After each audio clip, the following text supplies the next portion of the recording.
గంట సేపు మేము ట్యూషన్ చెప్పడానికి వస్తాం. 2 గంటలైనా సరే ప్రభుత్వ పాఠశాల చదివే పిల్లలకు మేము ట్యూషన్ చెప్తామని ఎవరికైనా ముందరకు వస్తే వారికి ఏదైనా నెలకు మీరు ఎంతో కొంత మీరు చేయగలిగితే వాళ్ళకు కూడా కొంచెం ఉపాధి ఉంటుంది. సాయంత్రం కానీ 6 గంటల స్కూల్ వదిలిన తర్వాత 1 గంట తర్వాత నుంచి ఒక 2 గంటలు వాళ్ళు సొంత శ్రద్ధతోని ఎవరైనా ముందరకు వస్తారు. యువకులు చాలామంది ఉన్నారు, చదువుకున్న వాళ్ళు ట్యూషన్ లాగా చెప్తారు సార్. తప్పనిసరి దానికి మనకు ప్రభుత్వ హాళ్ళు ఉన్నాయి. ఇప్పుడు బయట వాళ్ళు తాళం వాళ్ళు ట్యూషన్ అయిపోయిన తర్వాత తాళం వేసుకునే వీలు ఉంటుంది.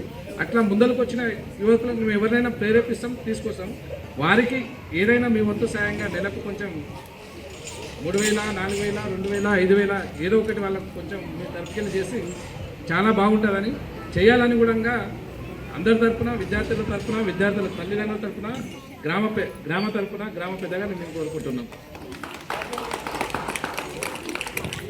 పూర్వకాలంలో ఏ ఊర్లైనా గవర్నమెంట్ టీచర్లు అదే ఊళ్ళో ఉండడం, పిల్లలకి ఏం కావాలని చదువు నేర్పి ఇచ్చేసి ఆ జమానాలో ఇచ్చే గవర్నమెంట్ స్కూల్లో చదివిన ప్రతి ఒక్కరూ ప్రధానమంత్రి కానీ, మన ఉన్న రేవంత్ రెడ్డి ముఖ్యమంత్రి కానీ, పోయిన సీఎం మన కేసీఆర్ కానీ ప్రతి ఒక్కరు గవర్నమెంట్ స్కూళ్ళల్లో చదివే ఈ స్థాయిలో ఇచ్చేసారు. ఇద్దరే టీచర్లు మా ఊళ్ళో 8 మంది ఉన్నాం. ఆ 8 మంది తానికి జంగేయ, ఎల్లయ్య, పుల్లయ్య, కొడుకుందోలి అంటే అరే పోవాయి బర్రకాడుకోదావా, నేను మా పిల్లల్ని చూసాను బర్రకాడుకోదురా, ఆ మాటలు ఎంతమంది తల్లిదండ్రులని తీరుతుంటే నేను విన్నా. ఆ 8 మందితో పాటు రోజుకు పెంచుకుంటూ పోతే ఆ 8 మందిలో ఒక్కరిని నేను పశువుల దొడ్లే కొట్టి వచ్చి ఒక పీరియడ్ లెక్కల పీరియడ్ చెప్పేది. ఆ లెక్కల పీరియడ్లో పరమరెడ్డి టీచర్ అరే ఉప్పరి పనికి లెక్కలు అవసరం రా అని రకరకాల ఉల్టా సీదా అడగడం, తీసివేతలు, భాగారాలు, గుణకారాలు నేర్పి ఉప్పరి పనికి లెక్కలు అవసరమని ఆ మహానుభావుడు నేర్పిన లెక్కలు, ఆ లెక్కలు తప్పితే మిగతాది ఏది రాదు నాకు, 0 లెక్కలు ఒకటి. ఇప్పుడు ఏ ఇంజనీర్ కన్నా ముందు చేసే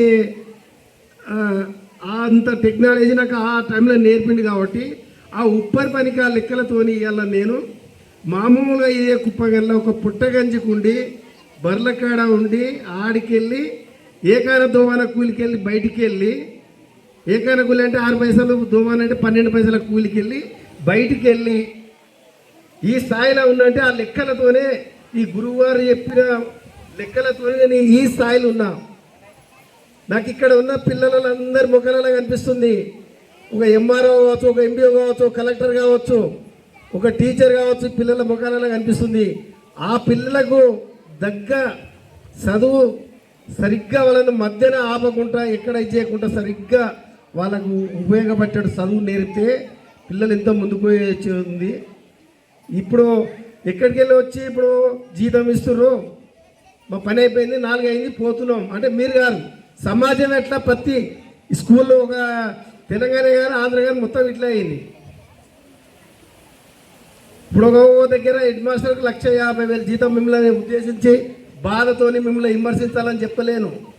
లక్షల జీతాలు తీసుకుంటూ మీ పిల్లలు గవర్నమెంట్ స్కూల్లో తప్ప చదవకుండా ప్రైవేట్ స్కూళ్ళలో చదివిస్తున్నారు అంటే మీ చదివితేనే మీకు నమ్మకం లేదు. మీరు జీతం తీసుకుంటారు, మీకు వేరే పని లేదు కాబట్టి మీరు ఇక్కడ ఉండి పిల్లలను ముందుకు తీసుకొని ఇచ్చేస్తే 2-3 ఊర్లు చెప్తా నేను. ఆ స్కూళ్ళల్లో అడ్మిషన్ దొరకలేదు. 2 సంవత్సరాలు 3 సంవత్సరాలు మా పిల్లలకి అడ్మిషన్, ప్రైవేట్ స్కూల్ కాదు, గవర్నమెంట్ స్కూల్. ఆ నాణ్యమైన విద్య నెల్లూరు ఏరియాలో ఉన్నది. వాళ్ళు ఎక్కడ స్కూలు ఓపెనింగ్ అయితే మళ్ళీ కాలేజ్ సెలవులు వచ్చినప్పుడే వాళ్ళ ఊళ్ళలో పోతారు. ఇప్పుడు వీళ్ళు ఇక్కడ ఉండి ఇప్పుడు వాళ్ళు ఎవరేది ఎవడేం చదువుతుండే అనేది టీచర్లకు తెలుస్తుంది.